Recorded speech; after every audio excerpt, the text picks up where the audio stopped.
What? All right. Whataburger. Yeah, okay, so talk about a random act of kindness. So British actor Michael Sheen has a documentary titled Martin Sheen's $1 million giveaway, which will detail his efforts spotlighting the perils of the UK debt industry. So the premise is Sheen embarks on a debt heist where he purchases people's debt in the area around his hometown of Port Talbot, then writes them off using his own money.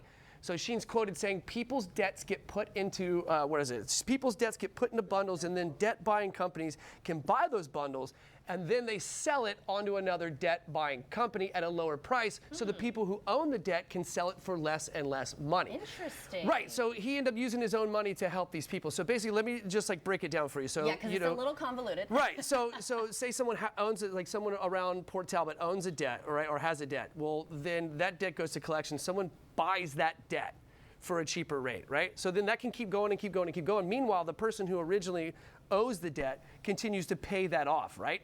So what he did is he went and purchased that debt that those people own, and then he just wrote it off.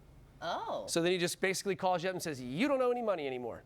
You're free and clear. Oh my gosh. Right. So out of the kindness of his heart. Out of the kindness of his heart.